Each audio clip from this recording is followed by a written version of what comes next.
Hi, my dear Wow English followers. How are you? And I hope you are doing really well.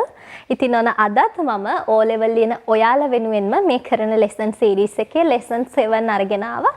lesson 7 වලින් මම අද ඔයාලට කතා කරන්න යන්නේ formal letter එකක් අපි කොහොමද හරි විදියට ලියන්නේ කියලා. ඉතින් මේ formal letters කියලා කිව්වහම ගොඩක් අය බය වෙනවා. ගොඩක් අය හිතනවා මේක හරිම අමාරුයි කියලා. නමුත් මේකෙත් අර යම්කිසි pattern එකක් තමයි තියෙන්නේ. මේ pattern එක ඔයාලා අල්ල ගන්නවා නම් මේ formal letter එකක් ලියනවා කියන එකත් මහා ලොකු දෙයක් නෙමෙයි. ඉතින් මම අද ඔයාලට කියලා දෙනවා කොහොමද අපි හරි order එකකට නිවැරදිව formal letter එකක් ලියන්නේ කියලා. දැන් ඇත්තම කියනවා නම් formal letter එකක් ලියනකොට අපි හරි polite වෙන්න ඕන. අපේ තියෙන politeness එක යාලට පෙන්වන්න ඕන. ඒ නිසා ඔය එයාලව ඉම්ප්‍රෙස් වෙන විදිය හරි ලස්සන වාක්‍ය කෑලි එහෙමත් නැත්නම් මේ vocabulary එහෙම අපිට formal letter එකකදී use කරන්න පුළුවන්. හැබැයි මම මේ කිසිම දෙයක් ගැන අද කතා කරන්න යන්නේ නැහැ මේ lesson එකේදී. මොකද දැන් ඔයාලට exam එකට තව දවස් කිහිපයයි තියෙන exam එක අත ළඟ. ඉතින් English පුළුවන් කෙනා කොහොම හරි English වලට ඒකක් දාගෙන English ගොඩ දා ගන්නවා. හැබැයි බැරි කෙනෙක්ට English වලට අඩුම තරමේ ෆේල් වෙන්න ඉන්න කෙනෙක්ට ඉංග්‍රීසි වලට S එකක් කරන් දෙන්න, ඒ වගේම S එකක් මට්ටමේ ඉන්න කෙනෙක්ට C එකට යන්න පුළුවන් වෙන්න පුංචි තල්ලුවක් තමයි මම මේ ලෙසන් එකේදී ඔයාලට දෙන්න යන්නේ. ඒ කියන්නේ අපි කොහොමද question එකෙන්ම answer එකට sentences ගන්නෙ. මෙන්න මේ විදිහේ අර පුංචි tricks ටිකක් හරි අන්න ඒ වගේ පුංචි tricks ටිකක් තමයි මම අද මේ ලෙසන් එකේදී ඔයාලට කියලා දෙන්නේ. මුලින්ම ඔයාලා දැනගන්න ඕන formal letter එකක් කියලා කියන්නේ මොකක්ද කියලා. The purpose of a formal letter is very serious. අපි formal letter එකක් ලියන්නේ හරි serious අවස්ථාවකදී. ඒ කියන්නේ හරි තද බල අවස්ථාවකදී. ඒ කියන්නේ හරි serious situation එකක් කියලා කියන්නේ ඔයාලට සාමාන්‍යයෙන් office එකක boss කෙනෙක් ඉස්සරහදී, interviewer කෙනෙක් ඉස්සරහදී, එහෙමත් නැත්නම් හොඳ company එකක private හෝ government manager කෙනෙක් එක්ක මෙන්න මේ වගේ conversation එකක් ඔයාලට informally ගෙනියන්න බැහැනේ. යාළුවෙක් එක්ක කතා කරනවා වගේ මෙයාලත් එක්ක කතා කරන්න බෑ. අන්න ඒ වගේ situation එකකදී ඔයාලට formal letter එකක් ලියන්න වෙනවා. You can write formal letters when you wanna apply for a job, right? When you wanna apply for a job, ඔයාලට job එකකට apply කරන්න ඕන වෙනකොට. And when you wanna thank your boss for giving you a promotion. ඔයාගේ bossට හරි thankful වෙනවා. ඔයා හරි ස්තුතිවන්ත වෙනවා. ඔයාට යම්කිසි promotion එකක් ලබා දුන්න එක ගැන. මෙන්න මේ අවස්ථාවන් වලදී formal letters ලියනවා. ඔයාට මොනවා හරි දෙයක් ගැන complain කරන්න ඕන නම්, පැමිණිලි කරන්න ඕන නම්, ඒ වගේම යම්කිසි දෙයක් request කරන්න ඕන නම්, ඉල්ලන්න අවශ්‍ය නම්, හැබැයි මේ ඉල්ලන කෙනා එහෙමත් නැත්නම් පැමිණිලි කරන පුද්ගලයා influential person කෙනෙක් වෙන්න ඕනේ. ඒ කියන්නේ යම්කිසි බලතලයක් මේ පුද්ගලයාට යම්කිසි දෙයක් කරන්න පුළුවන් පුද්ගලයෙක් වෙන්න ඕන formal letter එකක් ලියන්න නම්. ඒ වගේම තමයි ඔයාලා formal letter එකක් ලියද්දී rules කිහිපයක් තියෙනවා. මෙන්න මේ rules ටික ඔයාලා අනිවාර්යෙන් follow කරන්න ඕන. ඔයාලට බෑ abbreviations use කරන්න. දැන් abbreviations කියලා කියන්නේ අපි DM කියලා කියනවා direct message කියන එක කෙටි කරලා. ඒ වගේම oh my god කියන එක කෙටි කරලා OMG කියනවා. අන්න මේ වගේ කෙටි යෙදුම් තියෙන්නේ. අන්න ඒවට තමයි අපි abbreviations කියන්නේ. abbreviations use කරන්න බෑ. ඒ වගේම contractions use කරන්න බෑ. I'm, she's, they are මේ වගේ contractions use කරන්න බෑ. ලියන වචනය හරියට හරි විදියට ලියන්න ඕන contractions use කරන්නේ නැතුව. ඒ වගේම තමයි no phrasal verbs and idioms. Phrasal verbs use කරන්න බෑ. Give up, come on ඔය වගේ phrasal verbs use කරන්න බෑ. Idioms තියෙනවානේ. I'm in all ears කිව්වහම ඒක I'm listening කියන එකට සමාන idiom එකක් නෙමෙයි. ඉතින් මේ idioms ඔයාලට use කරන්න බෑ formal letter එකකදී. ඒ වගේම තමයි exclamations use කරන්න එපා. කොහොමද formal letter එකකදී be careful කියලා දාලා exclamation mark එක ඔයාලා කියන්නේ හර්ෂයාදී ලකුණ කියලා. කොහොම exclamation mark එකක් එහෙම දැම්මොත් කොහොමද? එහෙනම් අපි මේ formal situations වලදී මේ විදිහට exclamations use කරන්නේ නැහැ. හරි? Be careful කියලා exclamation mark එකක් එහෙම දාන්න එපා. හරි? ඒ වගේම තමයි use of correct grammar and polite vocabulary. අපි හරි grammar use කරන්න ඕනේ. වගේම polite vocabulary එකක්. අපේ vocabulary එක polite වෙන්න ඕන. විනීත වෙන්න ඕන. අන්තිම rule එක තමයි constant use of passive voice. අපි ගොඩක් වෙලාවට formal letters ලියද්දී passive voice එක තමයි නිතර භාවිතා කරන්නේ. හැබැයි ඔයා English වලට ගොඩක් දුර්වල කෙනෙක් නම් passive voice ඔයා දන්නේ නැත්නම් අපිට active voice වලින් හරි polite vocabulary එකක් use කරලා මේ formal letter එක ලියන්න සිද්ධ වෙනවා. හරි. එහෙනම් අපි දැන් කොහොමද බලමු මේ formal letter එකක් හරි විදියට ලියන්නේ. මම question එකක් තෝරගත්තා 2018 O level pass paper එකේ ඔයාලට ලියන්න ආපු question එකක් ගැන. මේක test 14 යටතේ තමයි තියෙන්නේ. අපි බලමු මේක මොන විදියටද අපිට ලියන්න කියලා instructions දීලා තියෙන්නේ කියලා. Your English teacher asked you to read some English story books after the exam. එහෙනම් මෙතන කියනවා ඔයාගේ ඉංග්‍රීසි ටීචර් ඔයාට කියනවා පොත් ටිකක් කියවන්න කියලා. මොනවා පොත්ද? ඉංග්‍රීසි ස්ටෝරි බුක්ස් ටිකක් කියවන්න කියලා කියන්නේ after the exam එකෙන් පස්සේ. Write a letter to the manager of the Lake House bookshop Colombo. එහෙනම් අපිට කියනවා letter එකක් ලියන්නලු. කාටද letter එක ලියන්න කියන්නේ? මැනේජර්ට Lake House bookshop එකේ. මේ කොළඹ තියෙන Lake House bookshop එකේ මැනේජර්ට ඔයාලට letter එකක් ලියන්න කියනවා. එතකොට ඔයාලා දැනගන්න ඕනේ මේක formal situation එකක් අපි ලියන්න ඕනේ. එහෙනම් formal letter එකක් විදියට. අපි letter එක ලියන්න ඕනේ ඇයි කියලාත් මෙතන දීලා තියෙනවා. Asking for information about the books for children. අපි මෙතනදී අහන්නේ මොකක්ද? information ගන්න තමයි අපිට අවශ්‍ය වෙන්නේ ළමයින්ට තියෙන පොත් ගැන. ඒ වගේම ඊට පස්සේ කියලා තියෙනවා ask for the following information. මේ පහත සඳහන් තොරතුරු අහන්න කියලා කියනවා. The titles of the books available. ඔයා ළඟ තියෙන books වල titles ටික මාතෘකා ටික කියන්න කියලා කියනවා. The prices and discounts if any. prices මිල ගණන් ඒ වගේම discounts තියෙනවා නම් මොනවා හරි අන්න ඒවත් කියන්න කියලා කියනවා. ඒ වගේම mode of payment අපි කොහොමද payment කරන්නේ? ඒ වගේම mode of delivery. ඔයාලා delivery කරනවද? ඔන්න ඔය වගේ delivery methods ගැනත් ඔයාලා අහන්න ඕන. මේක මෙන්න මේ ටික මේ points ටික ඔයාලා අනිවාර්යෙන් formal letter එක ඇතුලේ include කරන්න ඕනි කියලා යාලා දීලා තියෙනවා. දැන් අපි බලමුකෝ කොහොමද අපි මේ formal letter එක ලියන්න පටන් ගන්න කියලා. මුලින්ම අපි දානවා sender's address. sender's address කියලා කියන්නේ යවන කෙනාගේ ලිපිනය.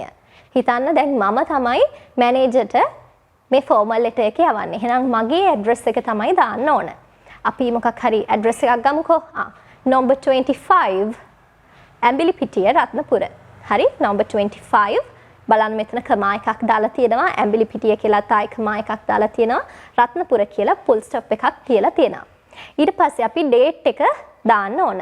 අපි අදාළ letter එක ලියන දවස තමයි දාන්න ඕන. දැන් මම දානවා 27th of June 2023. හරි. කවද්ද ලියන්නේ?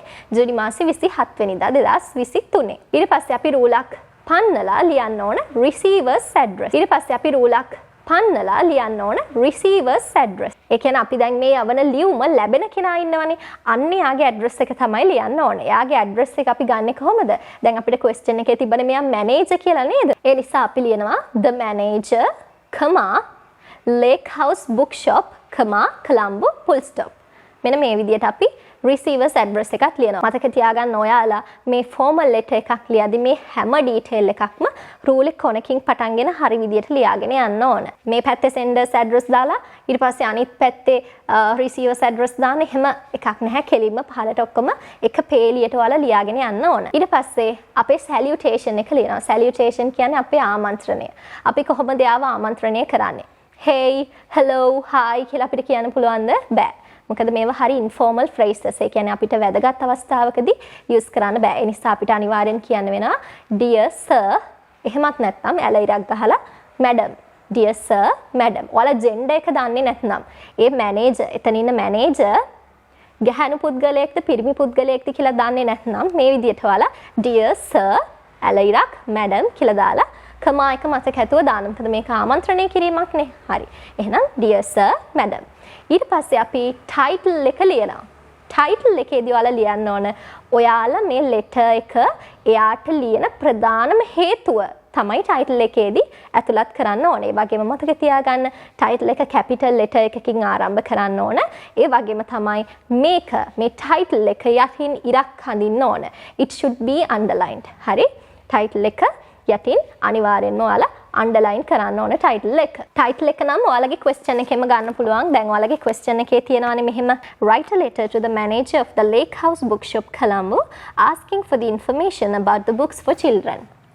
මෙතන හේතුව දීලා තියෙනවානේ asking for information about the books for children. ඔන්න ඕක කෙලින්ම අපිට title එක විදිහට ගන්න පුළුවන්. ඒ නිසා මතක තියාගන්න title එක බොහෝ දුරට question එකේම address වෙලා තියෙනවා. හරි? ඒ නිසා අර අමුතුවෙන් ඔයාලා තවත් ලස්සන වාක්‍යයක් හදන්න ගිහලා grammar වරද්ද ගන්න එක නෙමෙයි. question එකේම අපේ title එකත් තියෙනවද කියලා මුලින්ම බලන්න. එහෙම නැති වුණොත් තමයි ඔයාලට වෙන alternative එකකට යන්න වෙන්නේ. ඊගාවට තියෙන්නේ body of the letter. මේ letter එකේ තියෙන body එක අන්තර්ගතය. මෙතනදී paragraphs 3කට ඔයාලගේ body of the letter ලියන්න ඕන. ඔයාලගේ letter එකේ body එක paragraphs 3කට තමයි ලියන්න ඕන. මුලින්ම අපි කියනවා මෙන්න මේ විදියට. දැන් මෙතන තියෙනවානේ මේ question එකේ your English teacher asked you to read some English storybooks after the exam. ඒක අපි වෙනස් කරනවා your English teacher නෙමෙයි. our English teacher. මොකද අපි මේක මැනේජර්ට යවන්නේ. එතකොට මැනේජර්ගේ ඉංග්‍රීසි ටීචර් නෙමෙයි අපේ ඉංග්‍රීසි ටීචර් අපිට මෙන්න මෙහෙම කිව්වා කියලානේ කියන්නේ නේද?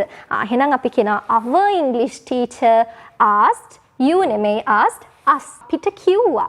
Our English teacher asked us to read some English storybooks after the exam. ඊට පස්සේ ඔයාලා කියන්නේ therefore I'm writing this letter. ඊට පස්සේ පොඩි වාක්‍ය කෑල්ලක් අපිට add කරන්න තියෙනවා.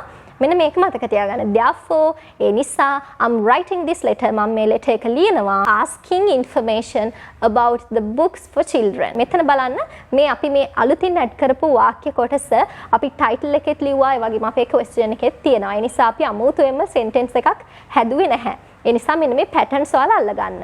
දැන් ඔන්න එක paragraph එකක් හරි. ඒ paragraph එකට ඒ sentences ඒ වගේ sentences දෙකක් තියෙනවා නම් ඒ හොඳටම ඇති.